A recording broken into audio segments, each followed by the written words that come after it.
katanya. Kumaha? Angin sendiri udara yang bergerak. Angin di mana yang diam? Di alam semesta tidak akan pernah ada angin yang diam. Angin sendiri artinya udara yang bergerak.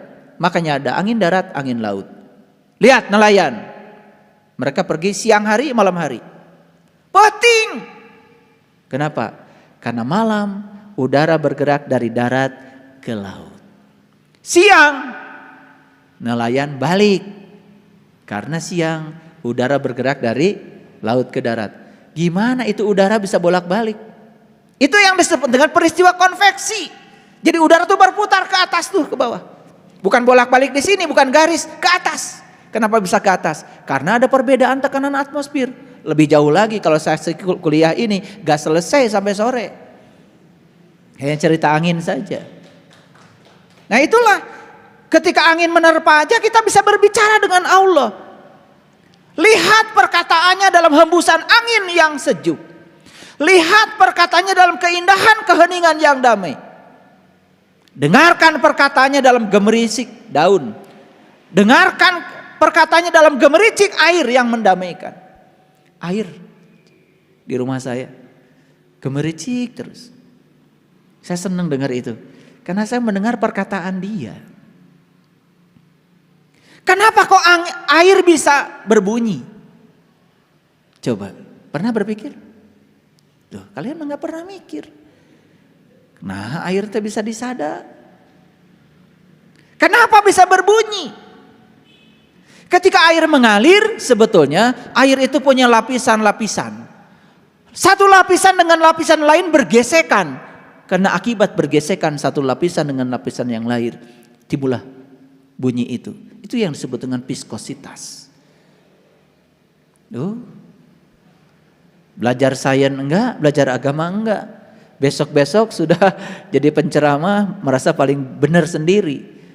Mulai ya menawar-nawarkan surga, menakut-nakuti neraka kemana-mana. Lucu, dia sendiri belum pernah masuk ke surga nawarin ke orang.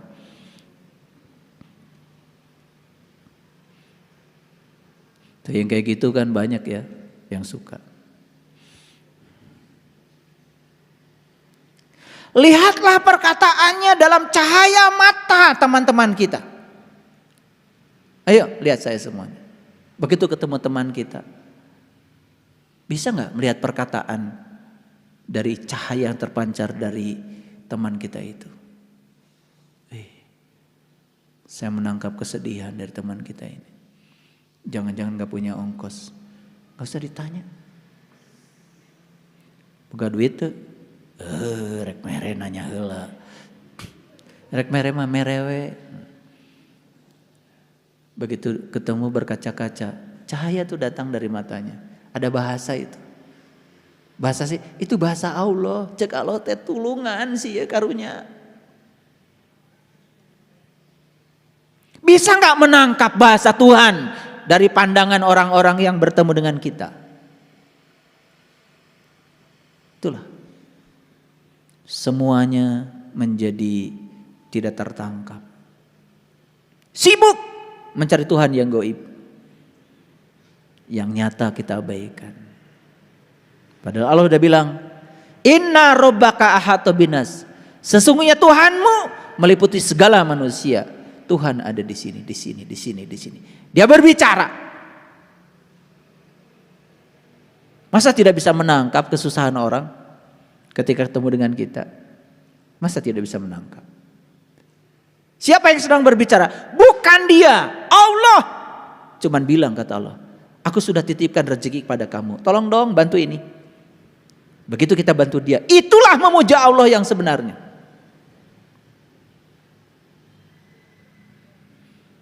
Aneh. Di masjid Allah dipuja, dipuji. Tetapi dengan tetangga gak akur. Di masjid Allah dipuja, dipuji. Sebangsa setanah air saja selalu saja menebarkan perpecahan. Manusia macam apa yang semacam ini? Tidak punya cinta kasih dalam dirinya. Kalau orang sudah kenal kepada Allah, welas asihnya muncul. Bahkan welas asih tidak lagi dibatasi oleh keyakinan dan agama pada siapapun juga.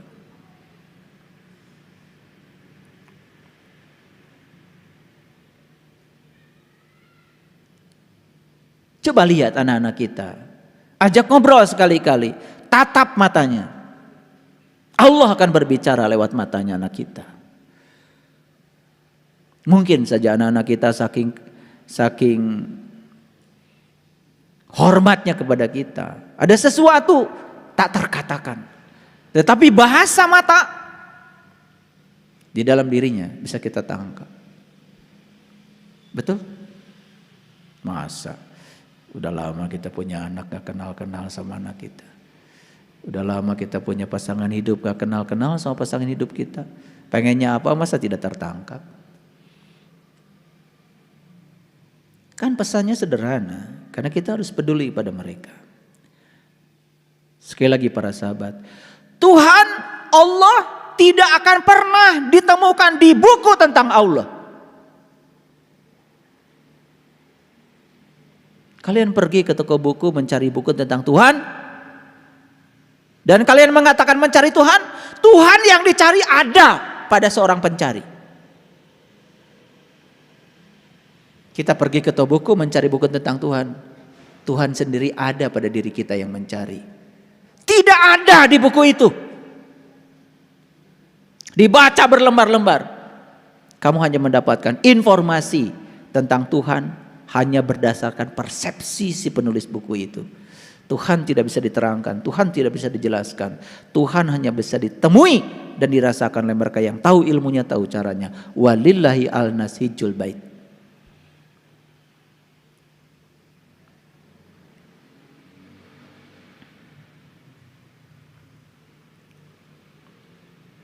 Sekali lagi, jawab pertanyaan saya. Pantaskah kita mengatur-ngatur Tuhan? Ulangi, pantaskah kita mengatur-ngatur Tuhan? Tidak pantas bukan? Stop mengaturnya. Berserah diri aja kepada Allah.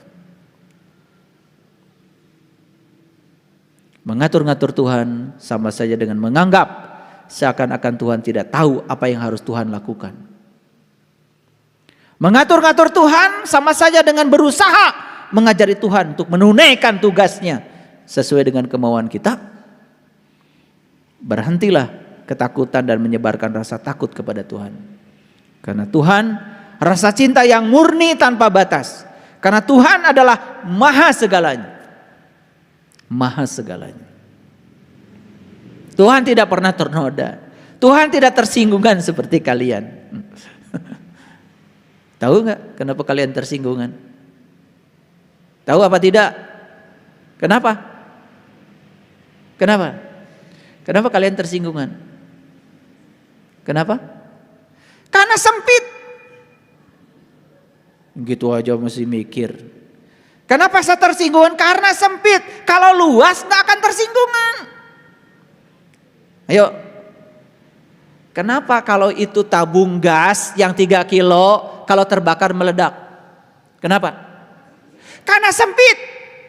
Coba bakar itu yang 3 kilo di lapangan luas. Gak apa-apa. Gak ada ledakan. Ledakan terjadi karena ruangnya sempit. Makanya 1 sendok garam masukkan pada 1 gelas air asin. Kenapa? Sempit. 1 sendok garam masukkan pada ember. Berkurang gak asinnya? Kenapa? Luas dikit. 1 sendok garam masukkan ke kolam renang. Berenang, dikocok-kocok sambil berenang. Gak kerasa. Gak kerasa sama sekali. Kenapa? Itu kolam renang baru luas. Tuhan maha luas melampaui kolam renang. Bagaimana Tuhan bisa terasinkan oleh kita? Bagaimana Tuhan bisa terkotori oleh kita? Makanya Tuhan itu tidak akan pernah ya tersinggungan. Kamu durhaka sama aku azab. Tersinggungan dong Tuhan. Mau emang punya Tuhan kayak gitu? Rambutmu keluar 1 lembar. Aku bakar kamu di neraka. Wih. Berhenti kalian menyebarkan rasa takut tentang Tuhan yang semacam itu. Kacau balau itu. Apakah Tuhan pernah mengkritik kita? Apakah Tuhan menuduh kita? Apakah Tuhan marah-marah kepada kita? Enggak. Mengkritik pun Tuhan tidak.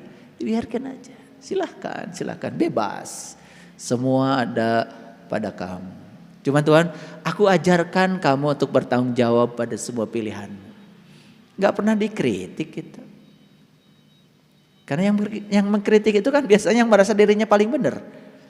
Dan hebatnya Tuhan yang maha benar tidak pernah mengatakan dirinya paling benar. Itu Tuhan begitu.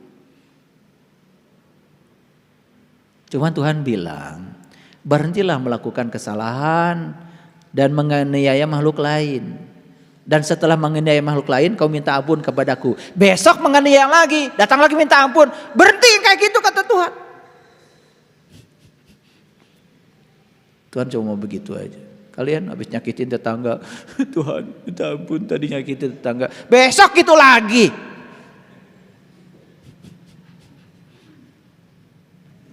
Tuhan hanya pengen begitu aja kok.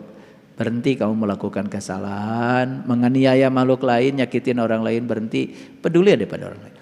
Kalau kamu membahagiakan makhluk lain, kamu membahagiakan aku. Kan sering saya ulang-ulang diskusinya kan. Nabi Musa kan ditegur sama Tuhan. Kenapa Musa ketika aku sakit tidak menjenguk aku?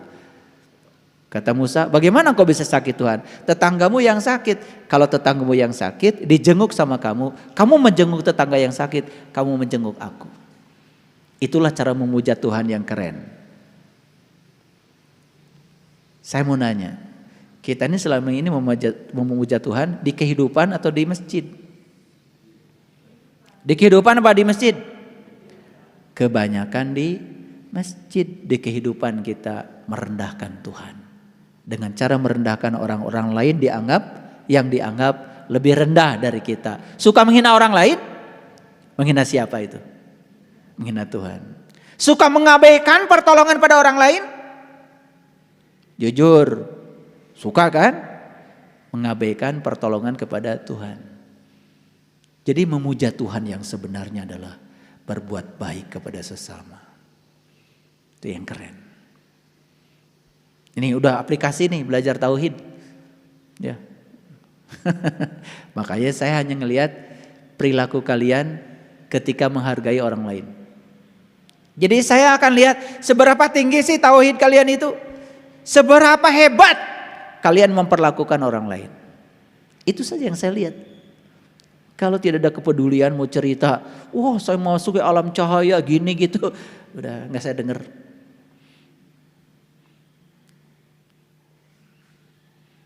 Menyumbang aja ngitungnya setengah mati. Makanya kata Allah dalam Al-Quran, tidak ada dosa kecuali mengkhianati Tuhan. Maka diabadikan dalam Quran surat An-Nisa ayat 48. An-Nisa 116. Innallaha la yaghfiru ayyushraka bih wa yaghfiru ma duna dzalika liman yasha. Segala dosa sudah aku ampunkan kecuali satu. Mengkhianatiku. Siapa yang mengkhianati Tuhan? Mengkhianati Tuhan itu bukan menginjak-injak kitab sucinya. Mengkhianati Tuhan itu kamu ragu aja akan hari esok, itu sudah mengkhianati Tuhan. Kamu ragu saja akan hari esokmu, cemas akan hari esokmu, itu sudah berkhianat kepada Tuhan. Itu sudah menghinakan Tuhan. Seakan-akan Tuhan itu mengabaikan kamu? Seakan-akan Tuhan itu mengabaikan segala kebutuhanmu? Tidak. Bahkan saat ada masalah datang kepada kita, beliau itu mendampingi kita, menjadi tutor yang hebat bagi kita dan tidak pernah membiarkan kita. Dan cara beliau menjadi tutor, bisa saya dihadirkan orang-orang yang menjadi kepanjangan tangannya untuk membimbing kita. Kan keren.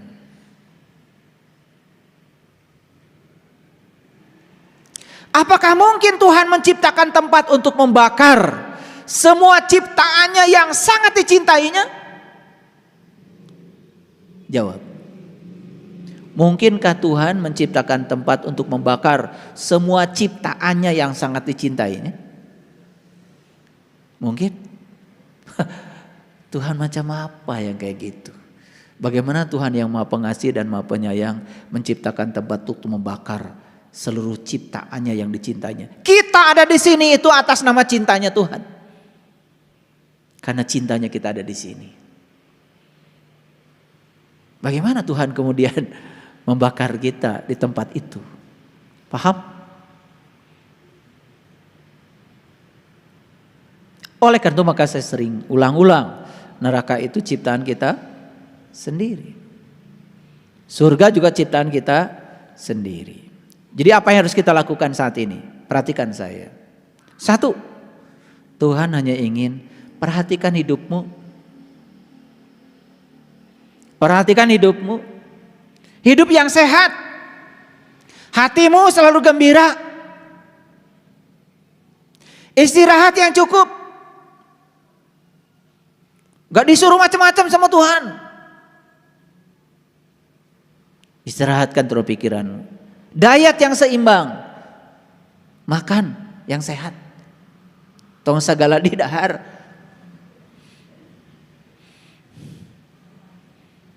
Udara yang bersih. Hirup udara yang bersih. Jaga bumi ini. Banyak bertanam. Kendalikan keinginanmu. Karena keinginanmu lah sumber penderitaanmu. Sinar matahari yang cukup. Hudang atau hudang. Iya mah bulan puasa. Hudang jam 10. Duh kumaha. Jam 12 kakak hudang geus kitu ngabuburit. Killing time. Ngabuburit itu tidak bagus. Berarti ngabuburit itu tak ikhlas. Hayang buru-buru burit itu killing time. Iya asa pang bener na wae.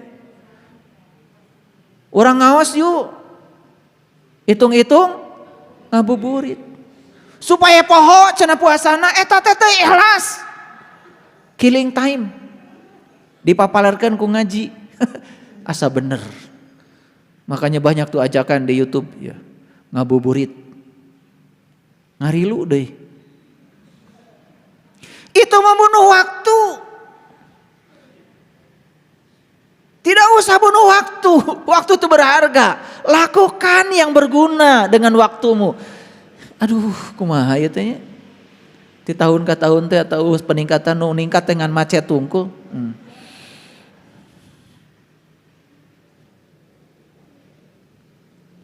Sinar matahari yang cukup, energetik berolahraga. Olahraga tidak mesti lari, tidak mesti ngabedahkeun balong, ngosokan WC, mersihan ramat lancah, olahraga, cicing wae. Ieu mah nilepan simut ge aduh, mani babalata. Duh. Hayang nyiwit kana puasa kita. Mun deket diciwit.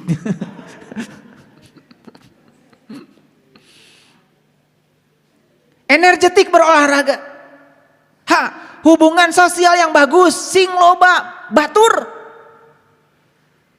Gaul atuh tong cicing wae. Networking aya nama. Bikin jaringan, big data itu. Ya. Keramaian big data teh. Bikin jaringan. Big data teh bikin jaringan. Biar kita banyak. Ada sahabat dokter, ada sahabat pengacara, ada sahabat TNI, ada sahabat Polri. Sok jeung saha ge tong dipilih. Babaturan mah. Perbanyak silaturahim. Satu sahabat bertambah hari ini, satu piring nasi sudah bertambah. Yakin? Kehilangan satu sahabat, leungitlah satu piring nasi. Air putih yang cukup. Tidak ada yang lebih sehat tinu cai. Kalau dia menawarkan, wah ini, wah ramuan ini ramuan pohong. Nu sehat mah cai bodas. Sebetulnya Bapak Ibu, kalau kita banyak minum sehat. Teu kudu nginum nanaon, suplemen ini teu kudu. 75% tubuh kita terisi enggak oleh air? Gitu aja tanya. Karena alam semesta ini 75% air. Lamun kaisi awak orang 70% sehat. Percaya deh sama saya. Moal geringan. Nih nanti saya lihat ya. 30 hari setelah kalian melaksanakan saum, saya lihat. Cekas enggak? Kuasa tambah rumek we. Beteng tambah gede. Kumaha? Ada yang salah tuh.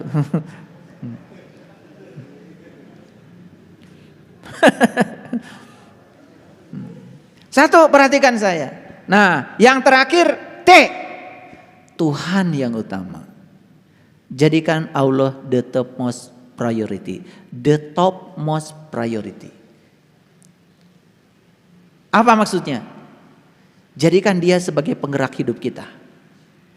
Kenapa Anda bekerja? Karena saya dipakai Allah menjadi kepanjangan tangannya untuk memerankan peran saya. Karena saya sedang melayani orang-orang yang butuh pertolongan Allah lewat tangan saya. Keren, bismillahnya. Kenapa bekerja? Atau tidak mal abdi mal gaduh artos. Maka teboga duit wae saya tamah. Dan niatnya salah.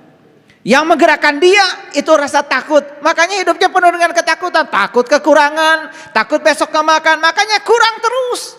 Utang loba, cicilan teu kabayar. Pasea we jeung leasing. Apal saya pengalaman. Pernah gitu saya juga dulu ya. Ya jangan dikira dulu. Saya tuh pernah begitu juga. Di kesadaran itu saya juga pernah. Gitu. Tapi begitu ke sini, saya ambil mobil. Ya Allah, ini bukan mobil saya, mobil Engkau. Saya hanya guna pakai saja sepanjang saya hidup. Karena mobilmu, tolong ya Allah.